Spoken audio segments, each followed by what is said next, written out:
Good afternoon, everybody. Welcome to Disney Antiquities and Collectibles, as usual. Welcome, along everyone. with Imagineer and my amazing friend Matt McKim. Matty, how you doing today? Okay, you ready for this one? I am. You know what? It was funny because at D23, when I saw that they were right behind us, I got all excited. I turned into a little kid. I was like, "Oh my gosh!" There's Ted and JB and Didier. I was like, Matt, you were talking, and I was like that little kid pulling on the shirt. Matt, we gotta go over there. We gotta go over there. Well, But I was excited today. I was excited to see them and to get to meet them and to um ask them if they would consider being on the podcast.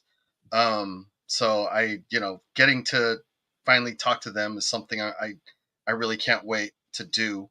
Great guys with great stories, great experiences. Yeah, absolutely. That's the thing is, you know what, the thing that I'm excited about is just to hear about it. I read the book. We saw we got to watch the documentary, but to actually get to talk to them and hear everything, that to me is, that's what I'm excited about. But absolutely. So why don't we go ahead and start, and we will bring them on. First, we have Mr. Ted Thomas, and there we go. How you doing today, Ted? Welcome. There he is. Good to be with you. Right. Welcome, And Ted. there's Didier. Didier, good afternoon. Hello. Good afternoon. And JB. JB. Good afternoon. Oh my goodness. It's exciting to get to meet you all. I know Matt has gotten to meet you all in the past, but for me, just the excitement of 1941 and talking about it and things like that. I wanted to ask, how did the three of you meet? First of all, how did you guys get together? How did this all come to be? Well, that story actually started a long time ago. We actually are all brothers of different mothers. Yes. We're all members of the Hyperion Historical Alliance. That's one thing. And that's a story in itself. But I've known both of these characters for a lot of years now. And I think we were basically all brought together by our common interest in Disney history. Really? Huh. Yeah. And I think probably Didier can address that better than I can.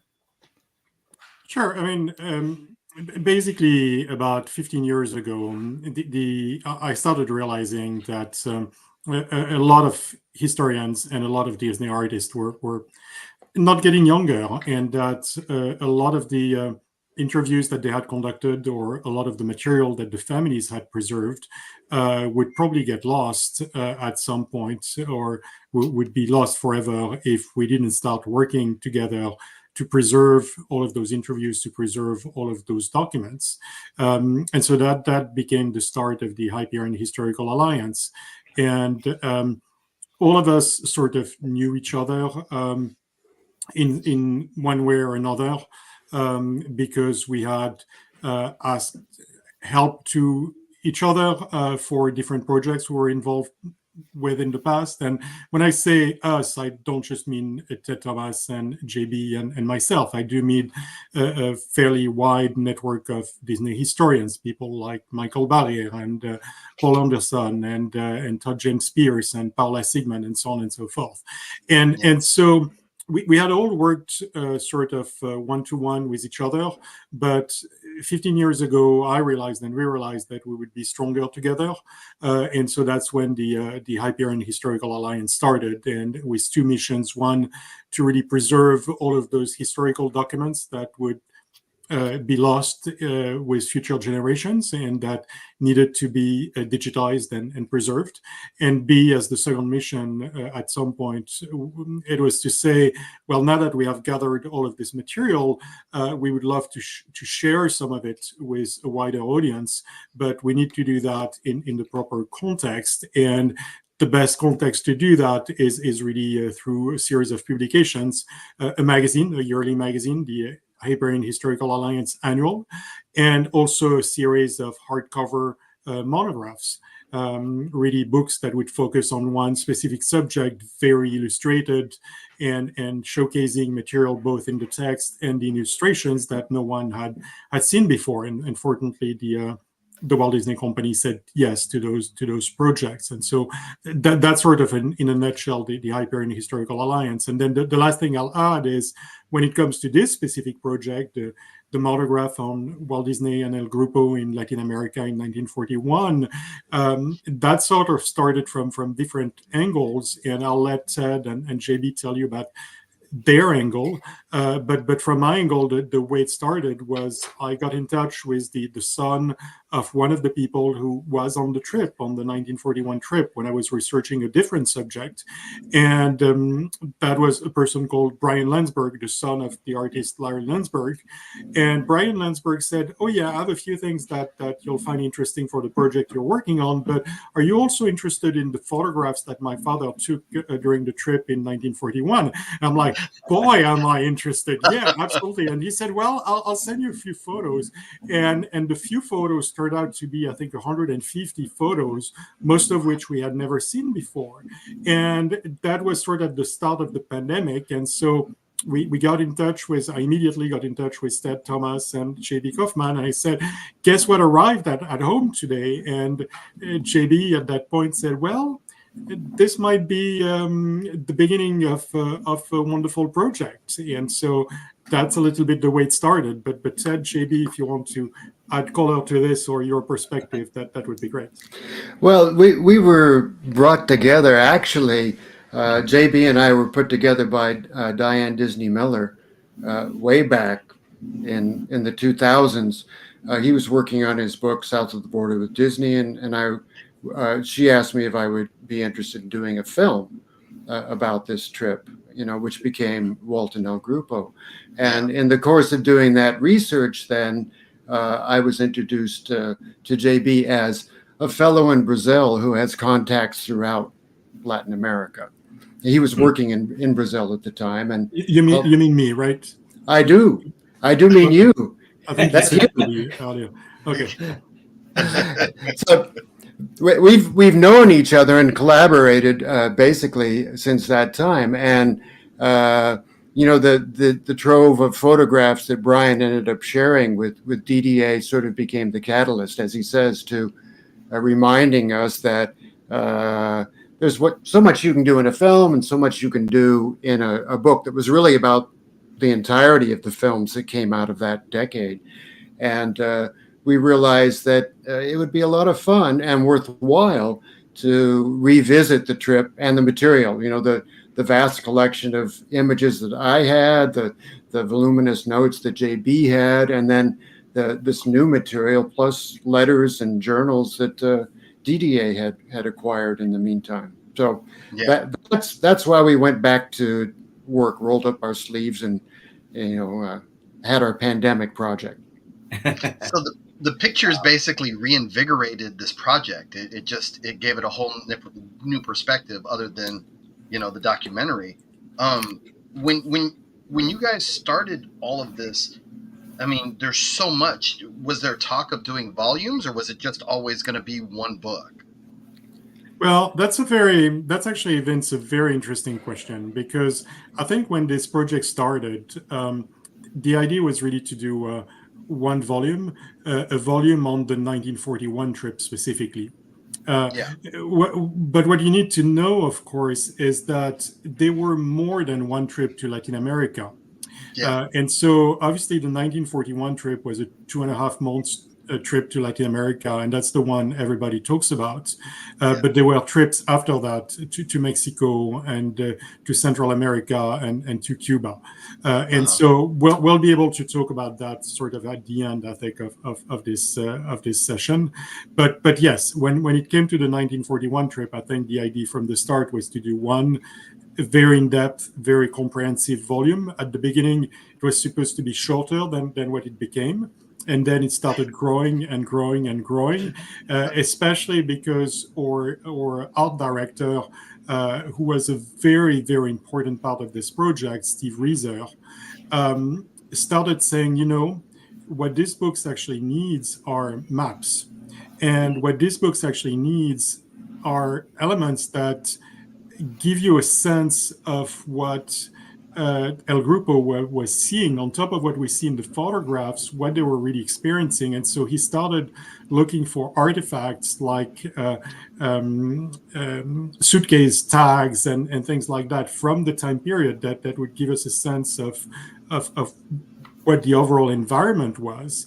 And also he created from scratch maps that would guide us throughout the whole trip. And so and then on top of that, we kept finding more and more material as we went along, like the 150 photos from Larry Landsberg, plus the huge cache of photographs that Ted had on his side were only the beginning, and we started uncovering more and more material. And so from a monograph that was supposed to be initially 160 page long or something like that, it grew to be 240 page long, which is our largest monograph to date. And it's the most in-depth, I mean, it is the only, in fact, day-by-day account of that trip, complete with more than 240 illustrations.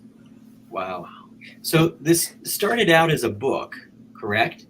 And then, if I'm understanding this correctly, and then Diana Disney Miller decided she wanted to have a documentary made. Now, is this happening simultaneously? Yeah, the two projects were kind of done. Now we're talking now about something that happened a good 15 years ago. Yes. Okay. Yeah. When Ted and I first got together, and the two projects were developed in tandem, and they were both done for Diane. She was okay behind both of them. But the idea was that they would be developed together and they would inform each other, which in fact was what wound up happening. Matt, there's a little bit of confusion. So I'm just going to try and clarify a little bit what we're talking about here. There are two different books. There's a book that was written by J.B. Kaufman by himself alone 15 years ago, which is a fantastic book about basically the making of Saludos Amigos, The Three Caballeros, and all of the other Latin American projects. And so that's the book that Diane commissioned at the time. And that's the book that then inspired the documentary by Ted Thomas. And then more recently, back in 2020, we started that new book project, the monograph about the 1941 trip, which focuses strictly on the 1941 trip, whereas JB's book focused on a lot of other subjects related to Walt Disney and Latin America, if that makes sense. Yes. Yeah. Okay. And that, baby. You broke up a little bit there, Vince. Oh, south of the border with Disney. Yes. Okay. Yes. Yeah. So, that's part of the point here. In doing this monograph, we're not duplicating anything that any of us have done before. Correct. Gotcha. Yes. You know, when I did that earlier book, the idea was to cover the entirety of the Disney Good Neighbor Project, including the making of Saludos Amigos and Three Caballeros and the other films. Yeah. So the trip to Latin America, the trip to South America in 1941 was basically just the first chapter. Now, in researching it, you know, I always tell people that when you're writing a book about a subject, it's just an excuse to do the research, because that's the fun part. But in doing that, you want all the research material you can find. So I actually did construct a rough timeline of the trip just for my own purposes at that time. But the chapter in the book was just an overview of it. So I had a lot of material that didn't get into the original book. Ted had material of his own, and Didier, of course, brought unique material to this. And starting in 2020, during the pandemic, when it was difficult or impossible to get into the archives, we realized that collectively we had enough material between us that we could do a whole new thing that specifically went into detail about just the trip in 1941. Yes. So this was, in a way, this monograph was a result of the pandemic, because we were able to pool our research material and come up with this very, very detailed account. Okay. And of course, what's fun is that once you start pulling all of the resources, you start finding, you still start finding some gaps. And so you start wanting to fill those gaps. And so once we had pulled all of the material, we're like, okay, well, actually, we don't necessarily have a great account of what happened in this part of the trip in Argentina. And so you start reaching out to people locally to send you articles about what had happened really in that part of the trip, which we did at the time.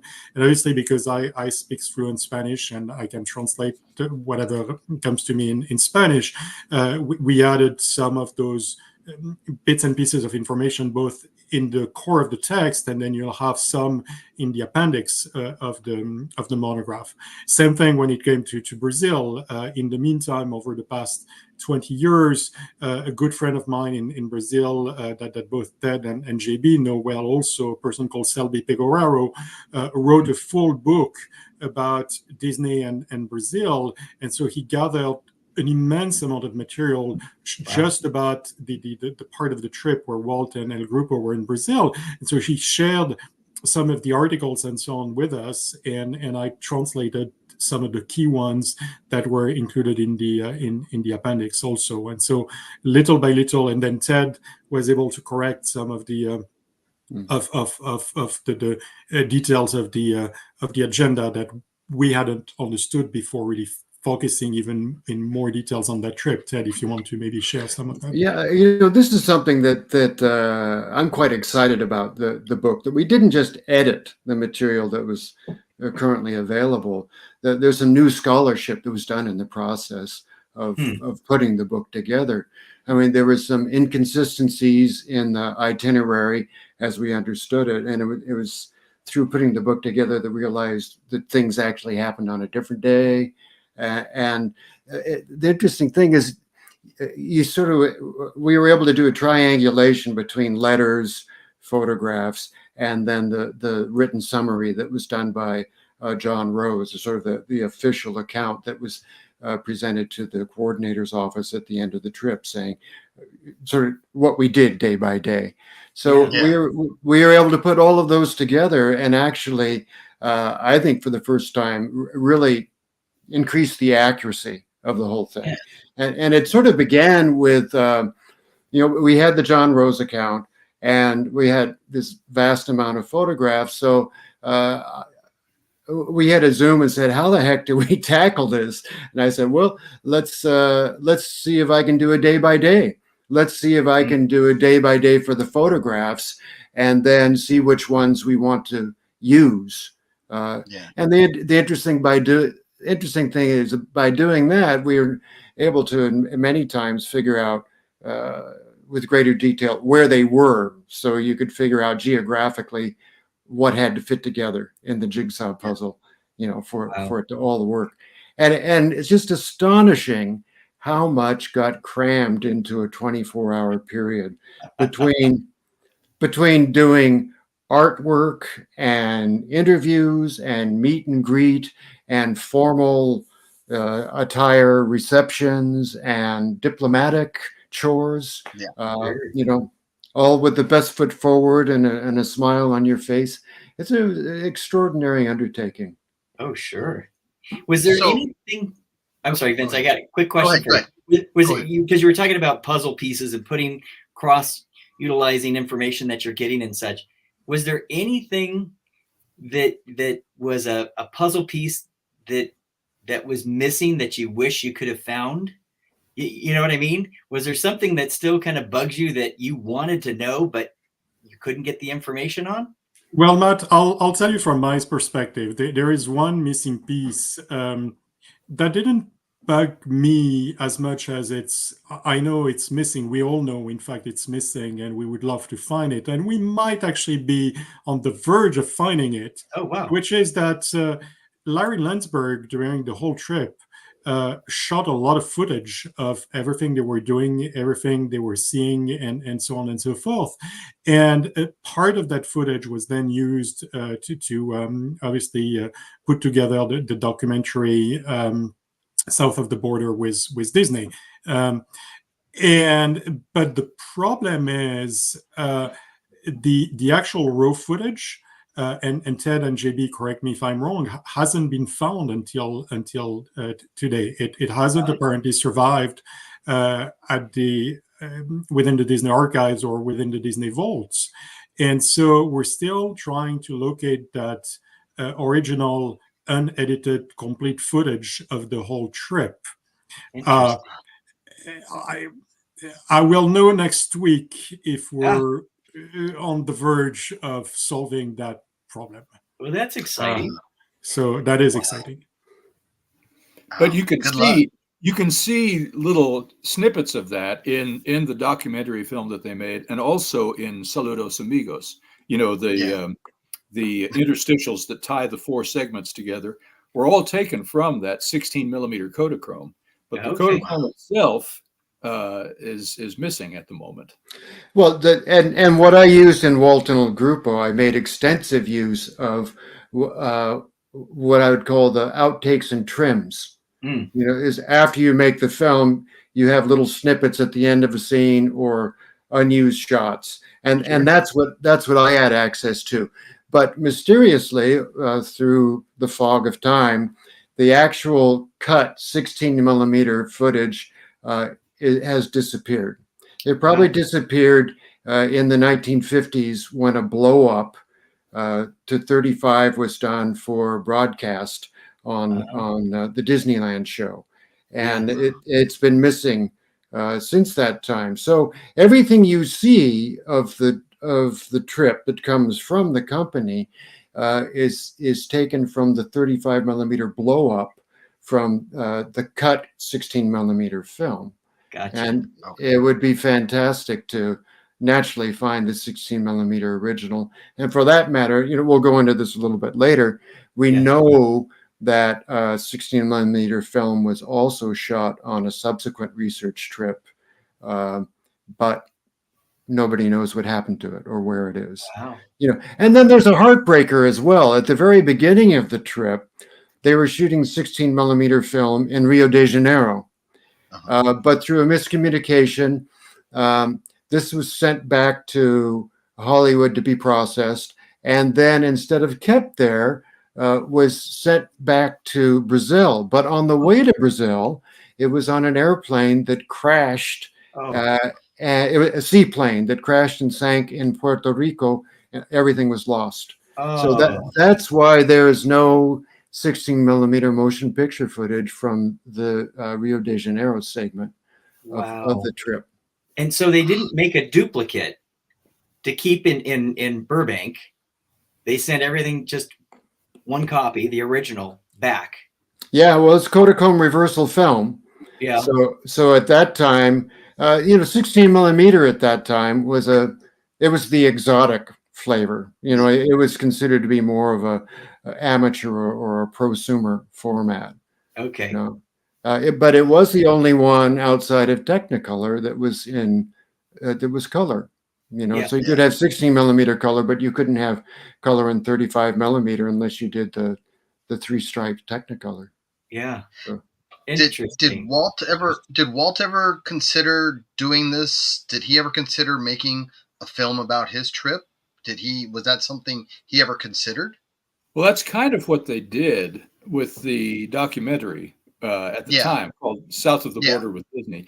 The coordinator's office. We might back up here for any of your listeners that don't already know this.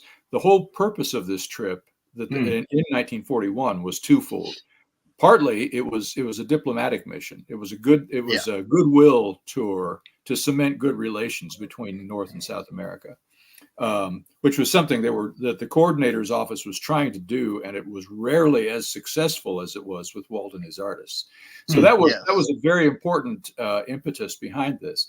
But at the same time, the artists were also gathering all this artistic and musical material, which they would then take back to the studio and use to make these later films. So one of the things that they wanted to do is take this raw 16 millimeter footage and just show it around. And Walt said, no. Let's take this and edit it into an actual film that can be shown with some. I mean, it was raw and so on, but it had some production value, and it would make a more entertaining and more comprehensive picture of what actually went on during the trip. So that was Walt's answer to your question. They were instead of just letting their home movies be shown without any editing or anything, they edited them into a rough documentary, which does still survive. Yeah. Was Walt apprehensive when the government approached him about going to South America? I mean, he had the strike going on, correct? And then they approach him to go for a goodwill tour. Was he apprehensive? Is it My sense is that he jumped on it. I think he loved really? the idea. Okay. Well, actually, he was approached in 1940. Almost a good 10 months before the trip took place, because there was a request that Hollywood in general try to make films that had Latin American themes, because the desire was to sort of get the American audience, more sensitized to the other half of the hemisphere. And the hope was that you could make films that just might appeal to a Latin American audience as well. And that was done with various degrees of success or disaster, as the case may be. And so anyway, the Disney studio was researching potential projects from the fall of 1940. And as JB has pointed out, that the labor troubles at the studio actually delayed a potential trip, and until the summer of 41, when it became clear that nothing would be served by postponing the trip further. And in fact, that might actually help reach a resolution to the strike, because Walt had become so personally invested in it, he had no objectivity anymore. And the thought was, well, let's get them out there on the road so they can start projects that might actually help bring some money back in. Because up until that time, it had been far too much money out the door and far too little coming in. Yeah. Wow. Interesting times. Yeah. For those that Ted's dad was there. Did you grow up hearing these stories? Did your dad talk about them a lot? Did you hear them firsthand? Yeah, well, of course. I mean, this is something that I found real interesting while making Walt and El Grupo, is that how alive this entire period was, not just for the people who made the trip, but for the people who hosted it also.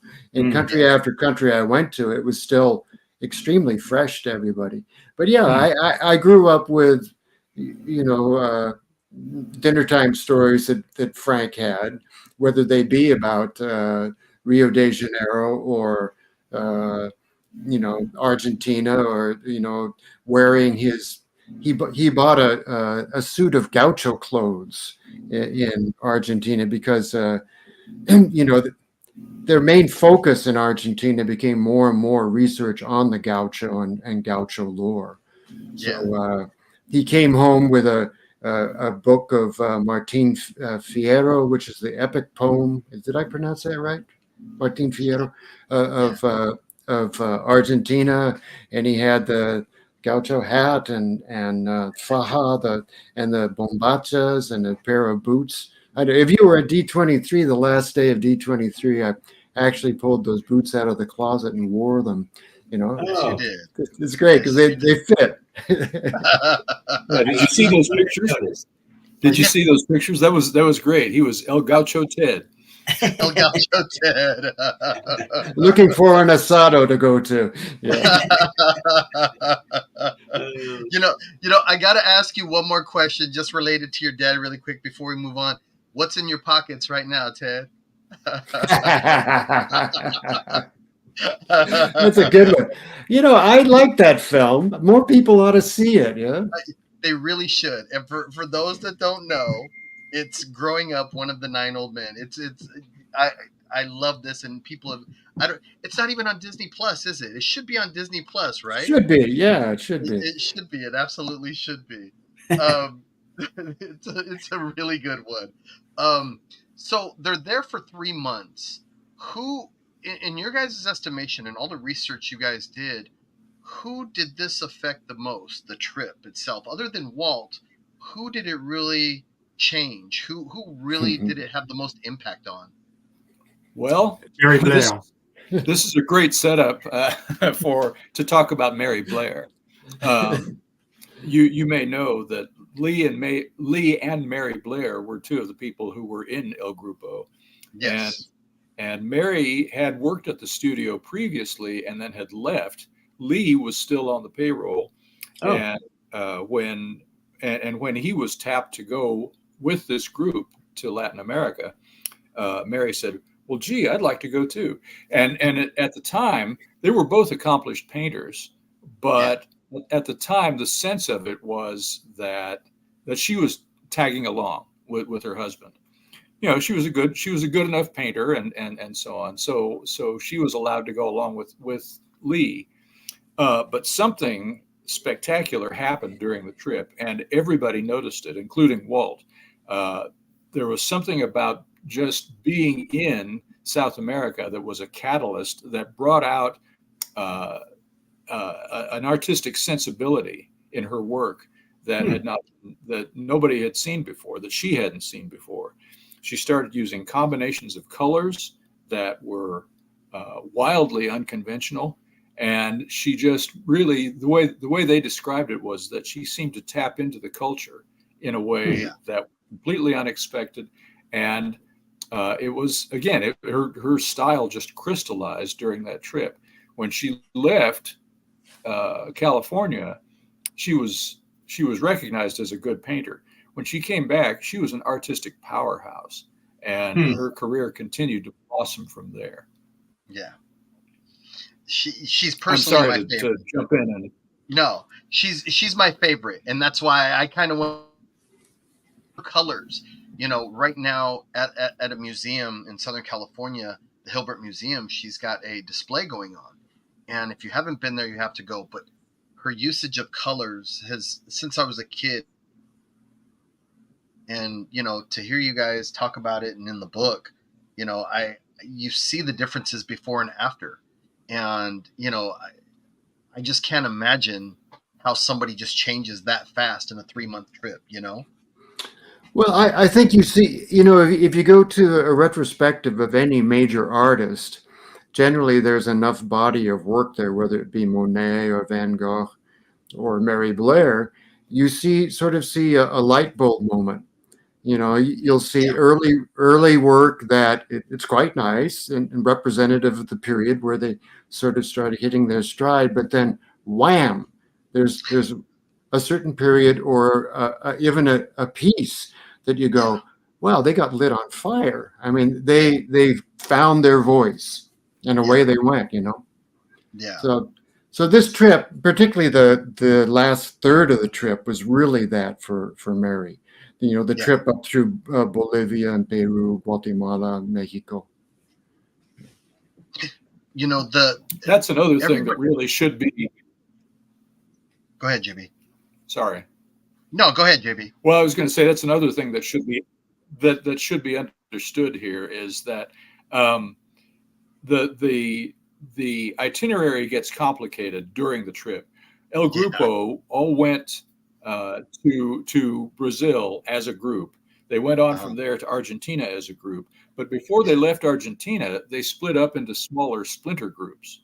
Yeah. And that's one of the reasons that John Rose had trouble getting all of the chronology straight, because he couldn't be everywhere at once. And there were at one point, there were 3 or 4 different splinter groups exploring different areas.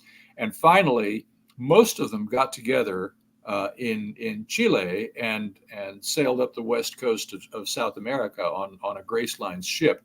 But the Blair party, Lee and Mary Blair and Jack Miller and Herb Ryman, Larry Landsberg and Herb Ryman.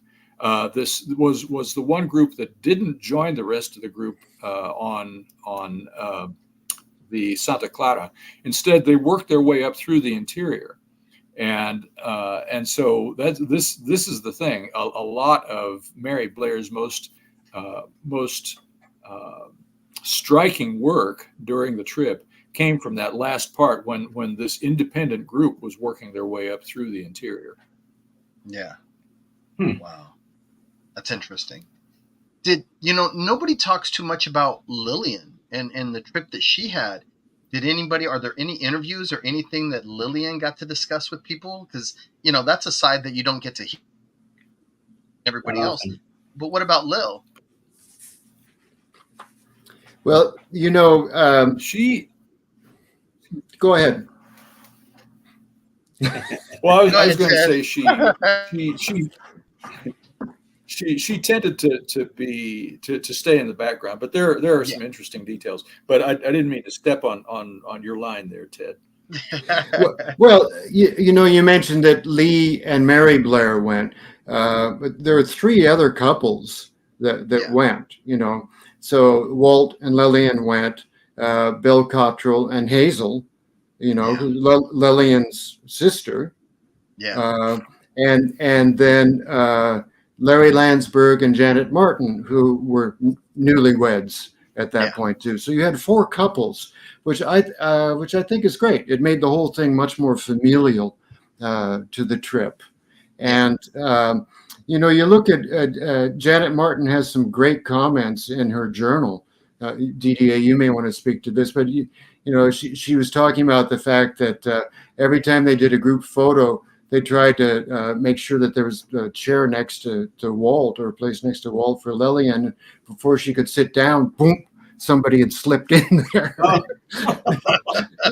So there's photograph after photograph where Lillian's sort of, off to the side or in the background. She pretty much let Walt take, center stage, because she wasn't one much for interviews and all of that, but she realized that it was a big part of her husband's job. Wow. See, that's, she was there first. And it's funny because what you talked about, I always see her 3 or 4 seats over with, off to the side with the other women. So I always wonder, was that her plan? Did she get pushed aside? It's funny. And again, in the book, you guys, it's an amazing book. You have to, definitely get this. Very well done. Very well done written. So, was Walt... Thank you. So he's got the strike going on back home. He's got issues that are going on back home. Is he thinking about any of this while he's on the trip? Or is he just having a good time? Is this his escape from the world? It's a little of both.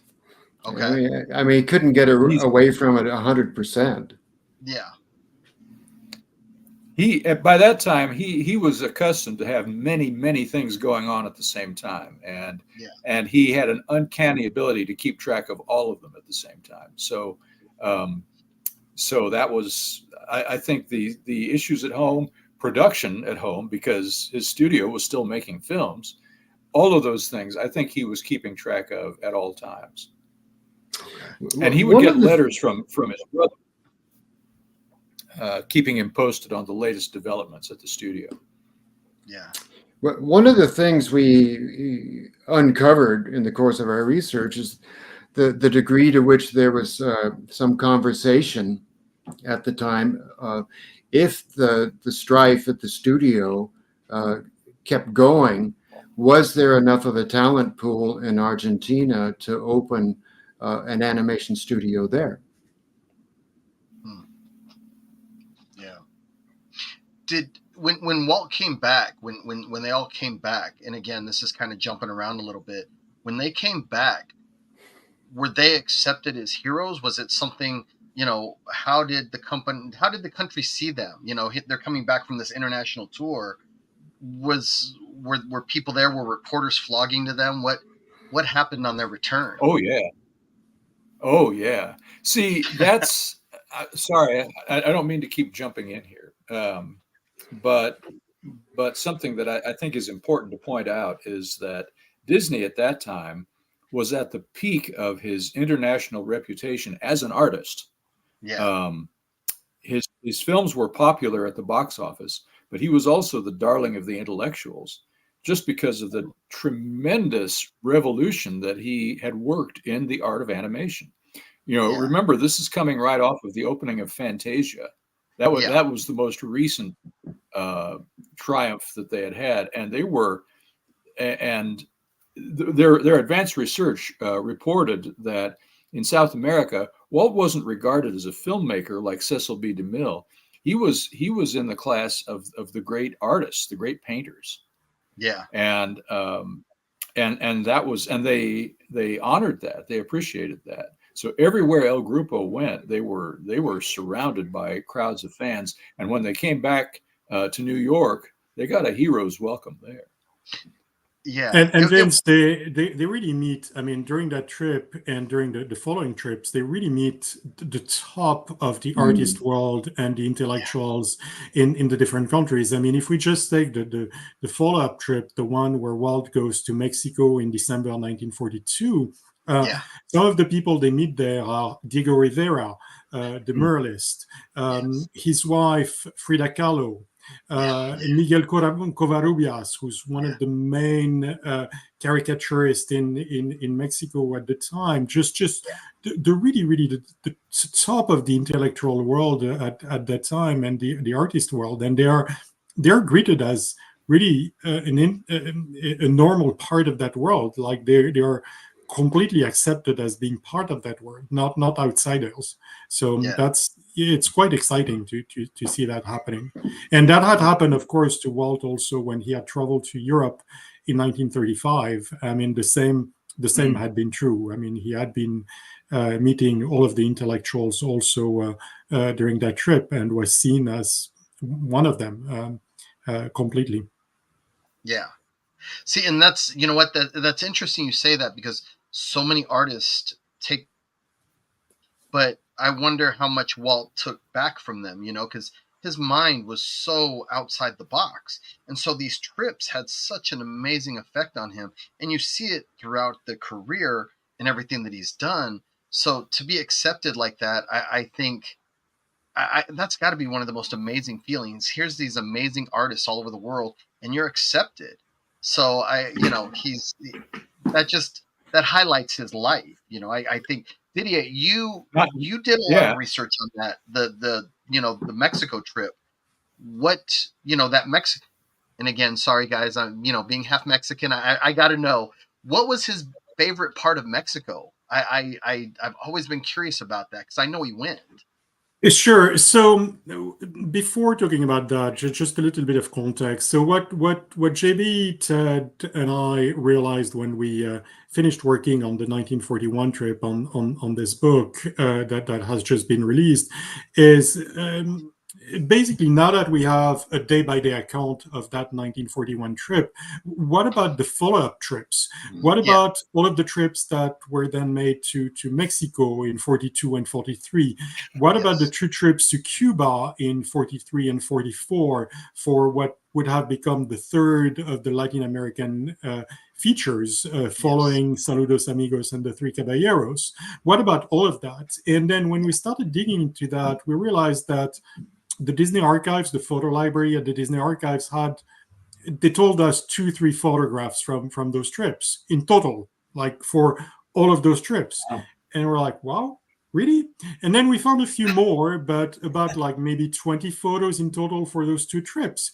And then Ted told me, well, I have about 25 photos from the trip to Cuba. So that was about 50 photos.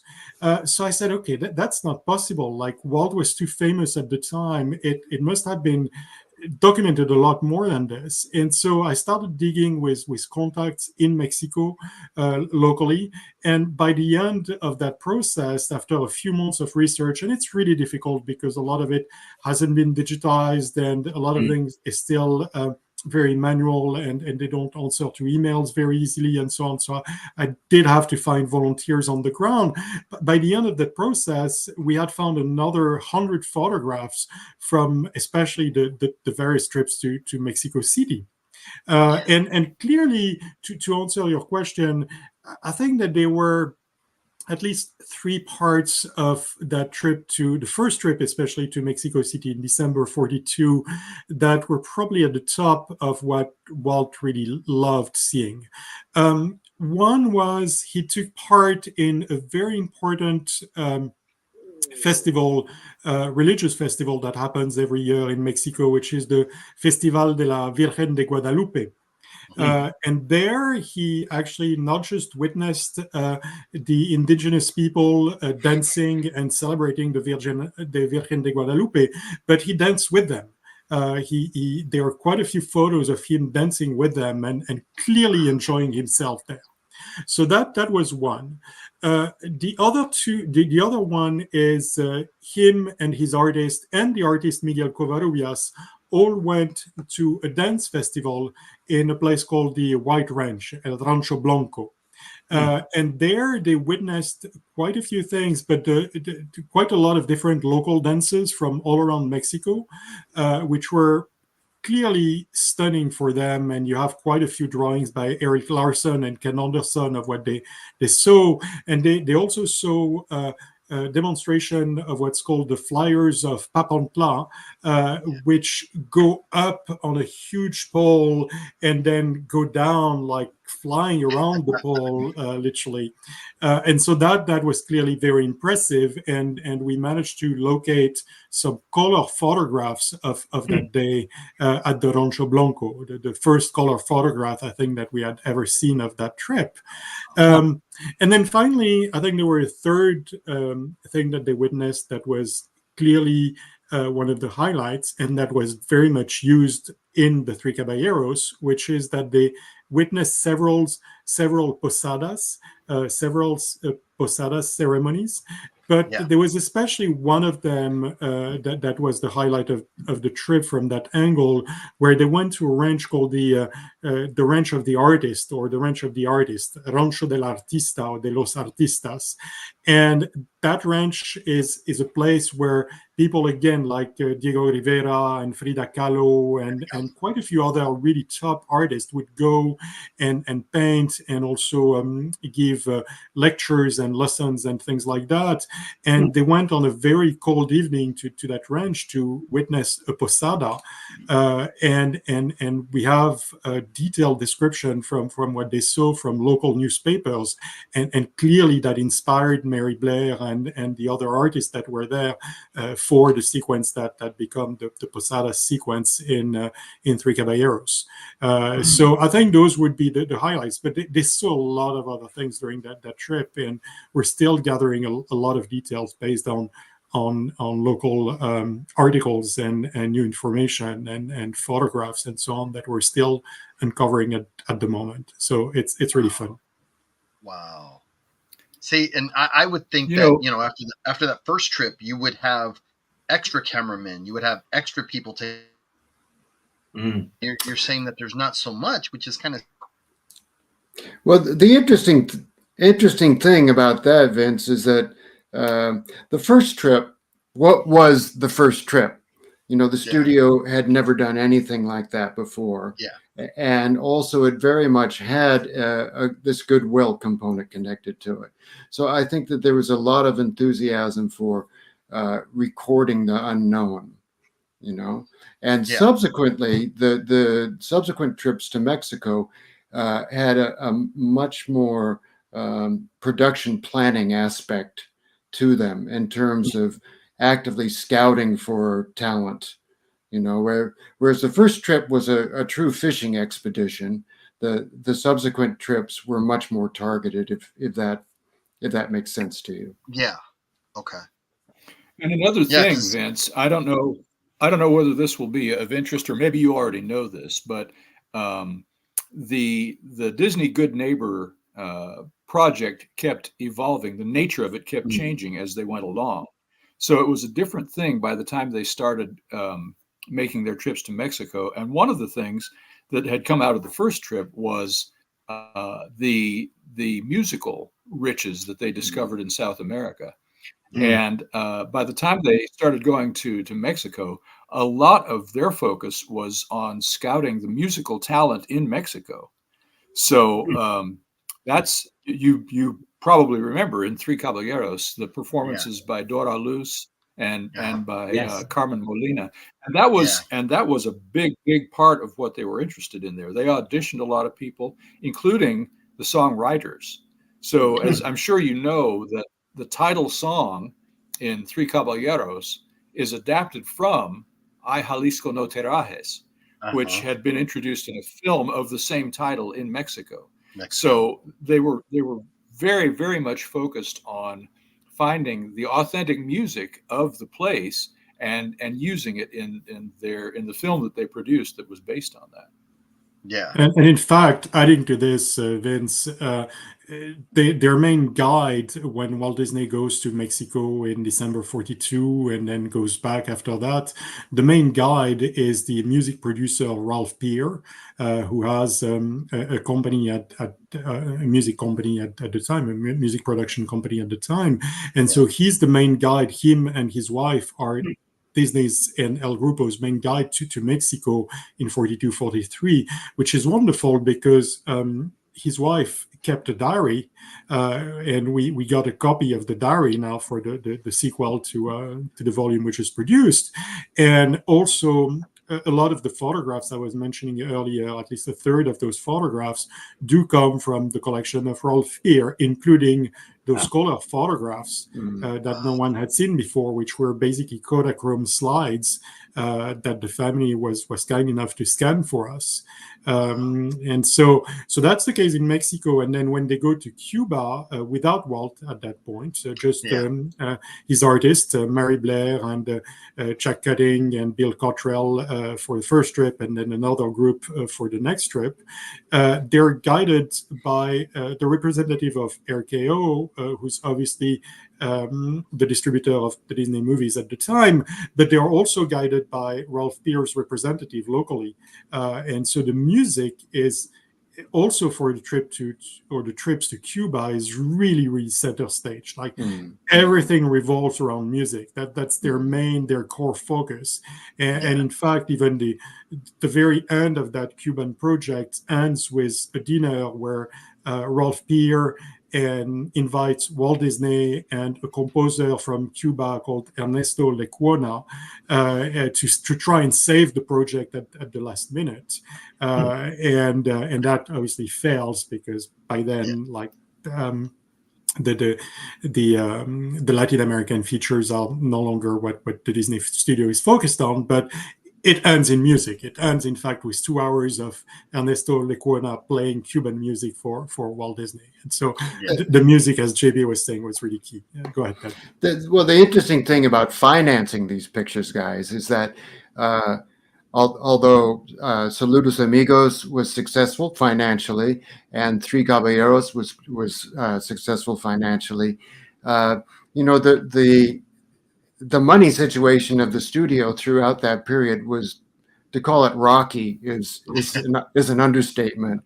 And they could only get the money to make these films when they had the coordinator's office of the U.S. government being their guarantor. They didn't actually put money into the films, but they gave them a letter that they could take to Bank of America saying that, well, if Walt makes a film and it flops at the box office, we'll cover his loan.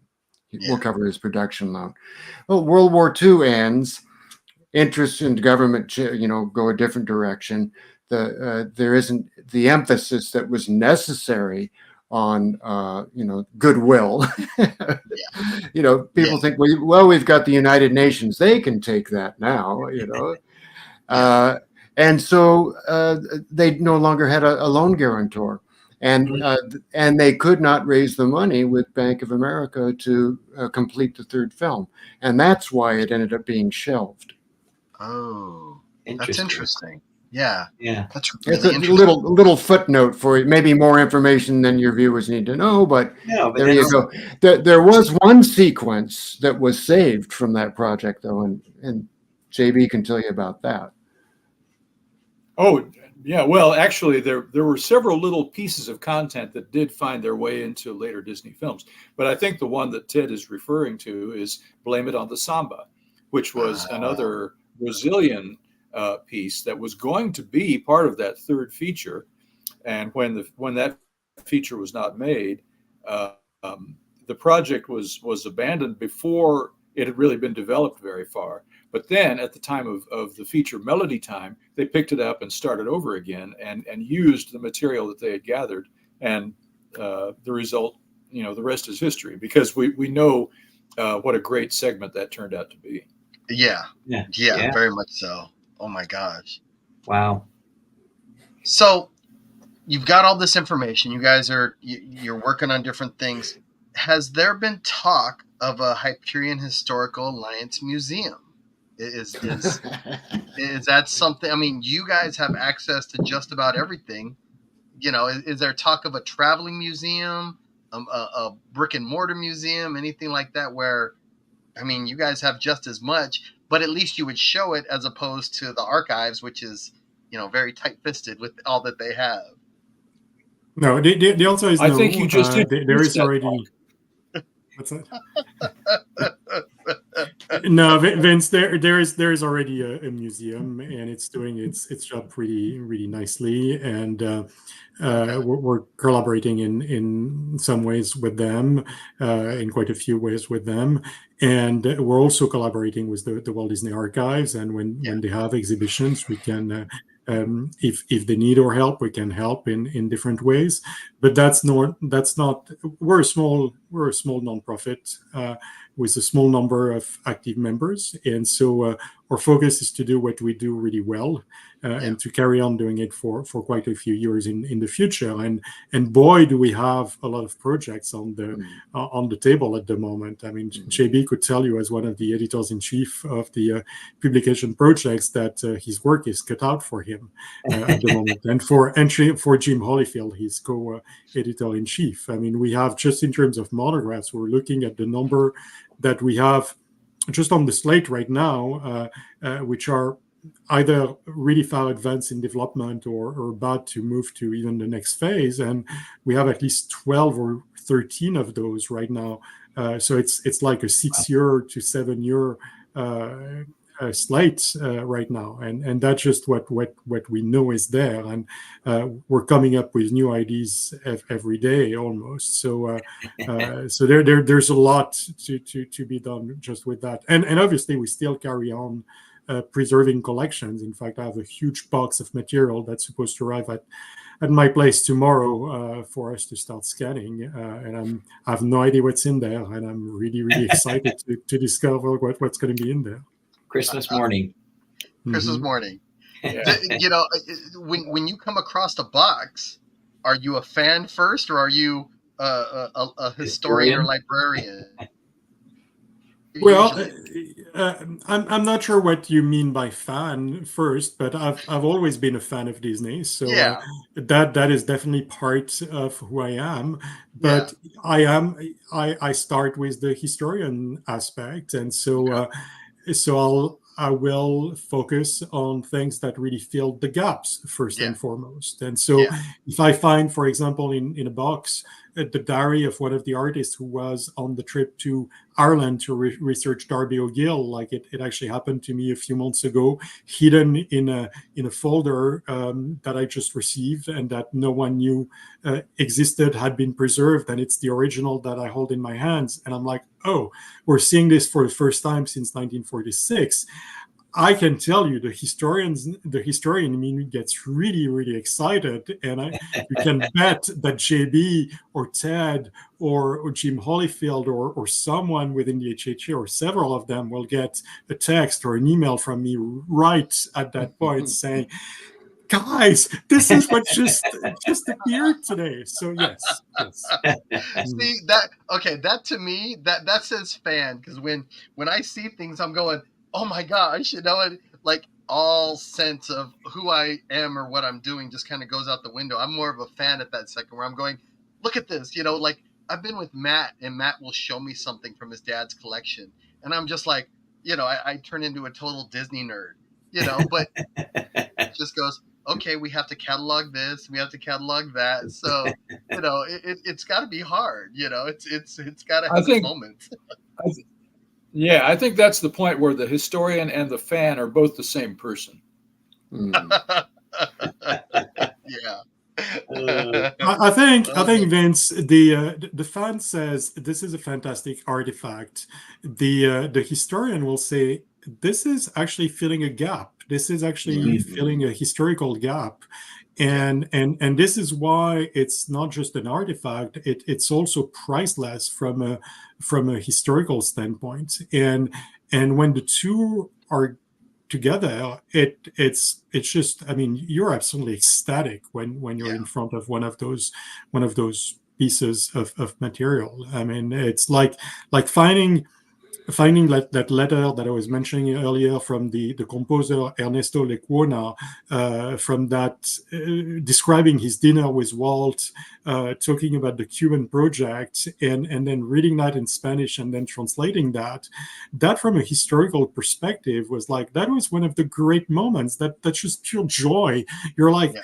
okay, this is a piece of the jigsaw puzzle we didn't have, and we're there with them, and we just took a time machine and join them for that dinner, and it's absolutely wonderful. It's one of those great moments, and JB and Ted both had those moments during their own research at various times. I can tell you, I mean, this. JB was saying writing those books is just an excuse to conduct the research. He's right, and this is because of that. Sure. This is exactly Yeah. because of that. But when you're reading one of those personal letters or notes, it's not a it's historical, but it's raw. It isn't something that's been polished up to go to the public. And when you're reading a letter that, like I said, is raw, that's exciting because you're really getting into that person's experiences and thoughts for the moment. Mhm. And those are the exciting moments I can imagine. So yeah, Yeah, yeah, I'll answer and that the briefly, and historian. then let JB and Ted talk, but because I've spoken way too much now. But the thing I would say is, you're right. It is exciting to read those letters, but it is even more exciting than when you have the context of what happened before, what happened next, and how this fits into all of Yes. it, because then it really elevates the document to another level. And sorry for the interruption, JB. Go ahead. No, no, no, no. That's fine. I was just going to say that the historian's job is to take that raw document that you were talking about, Matt, and put it in historical context for the reader. Kind of organize it so it's a more polished picture of what happened historically without losing that immediacy that you Mm, mentioned, yes. and Mm. keeping the excitement of that. If you can do that, if you can polish the overall picture and put everything in context, but still keep the excitement that you felt when you first read the document, then you've Yes. done your job. Yes. I kind of like to take. I'm paraphrasing from William Faulkner, but I think he wrote that the past is not dead; it's not even past. And when you can achieve that, I mean, I think that is what excites all of us, and why we're so tuned into this very special period of history and the stories that can be drawn from it. Yeah. Yes. Yes. Wow. Yeah. I was gonna say, the history, in looking all of each and every one of you up, your pasts are so incredible, and it your pasts are who you are now. They've described each and every one of you to a T, and they give you this background. Like Ted, the growing up on the Disney lot, and looking back on you being a kid and working there and running into Walt and things of that nature. I can't imagine anything like that. I mean, what was that like? I mean, you're there at the beginning. How was that? Well, I'll tell you that the strangest part of it, Vince, is for it. And Matt can probably speak to this too, but you're growing up around your father and the colleagues, their Yeah, cohort, and you're in the company of talented people where yeah, excellence is what they do day by day.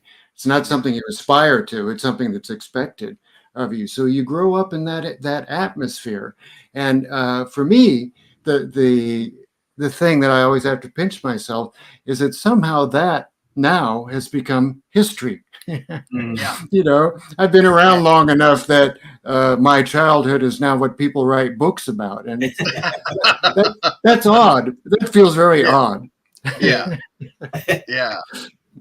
So do you guys plan on, I mean, you guys got so many projects coming up. I mean, is there ever an end to this? Is it something that you just pass down, or is there ever a time when you guys go, I'm done? Or is this something you're going to continue for the rest of your lives?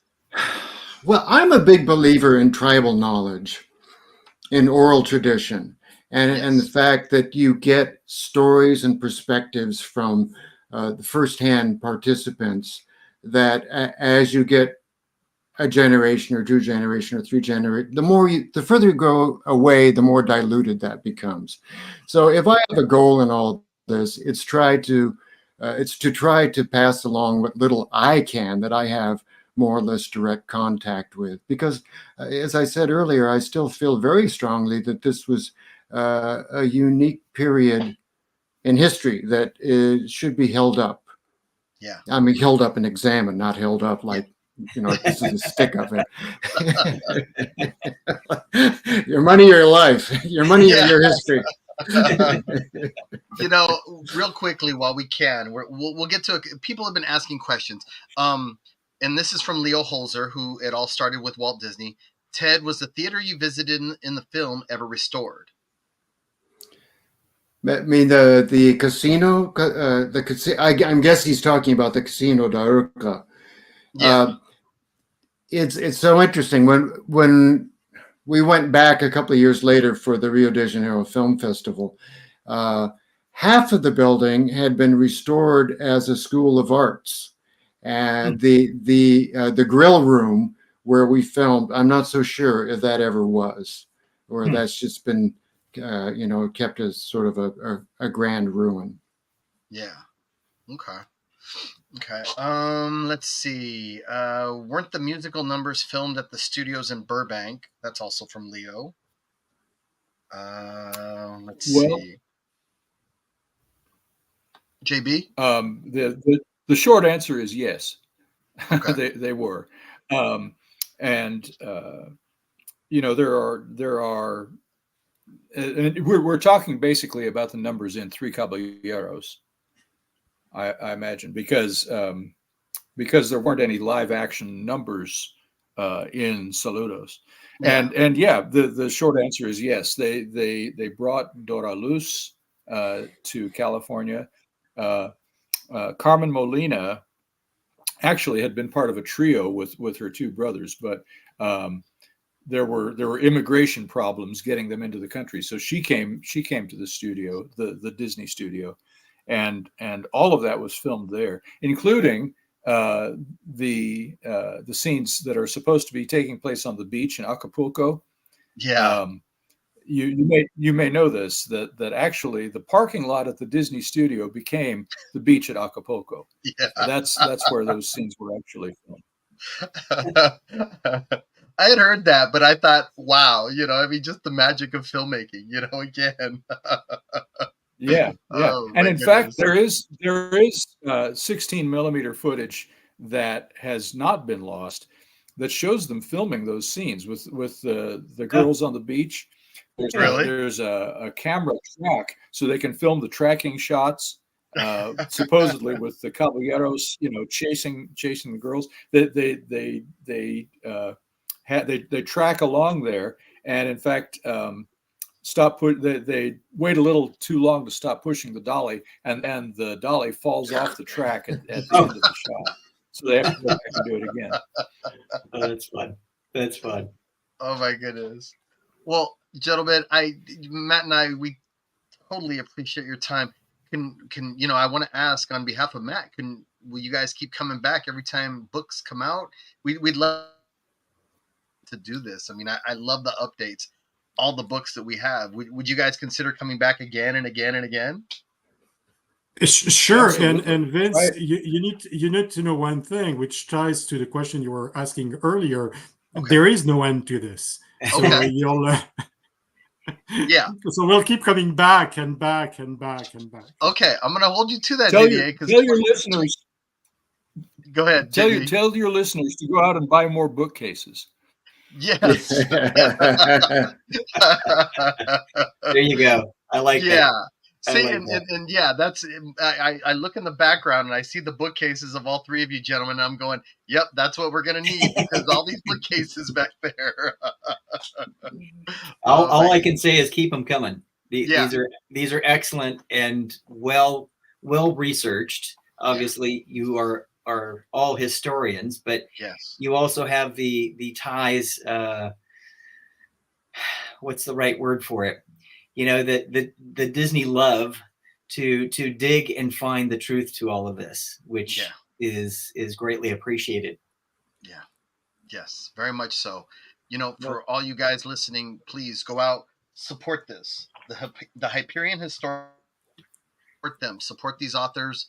Amazing work, amazing books, and online right now they will even sign books for you. So get out there. And where can we see you guys again? Are you guys going to be doing a signing where to gather in the future, or should we look for you?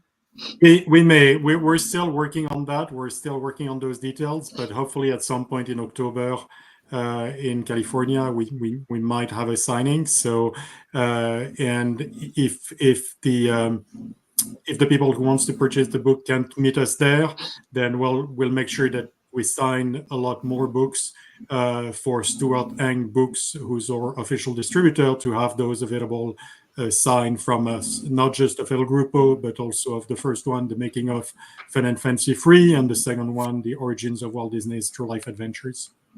Wait, hold on. This one, guys, that book as well. So, right. So everything.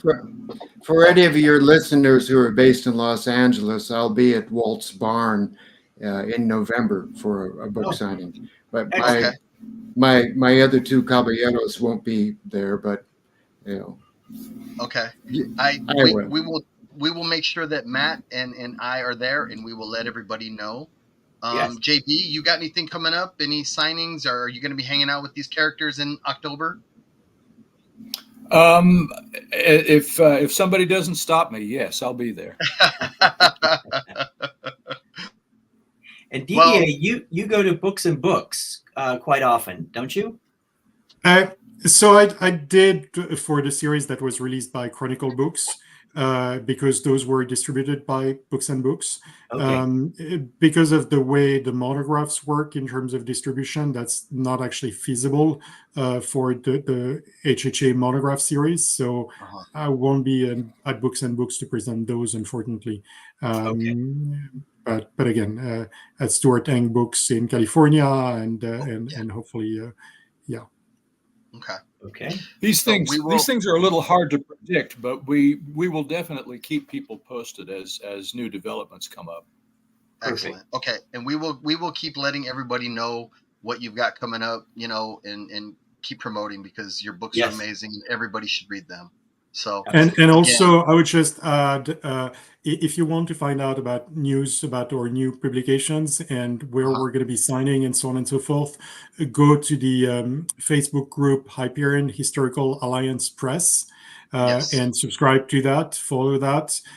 You'll get all of the information about everything that's coming. The Hyperion Historical Alliance Press Facebook group. Okay. Excellent. And we will definitely put that in, guys. Look them up again, everybody. It's a worthy cause. It's a great historical cause. Anybody that loves Disney, even if you don't love Disney, they do some amazing things. So definitely, thank you guys for your time. And we look forward to your next project. It's been a pleasure talking to you. Thanks, JB. Thanks, Didier. Thanks, Ted. Thank you for sharing. Maddie, as always. Thanks, guys. All right. We will talk to you guys again. Take care. Great. Saludos. Saludos. Saludos.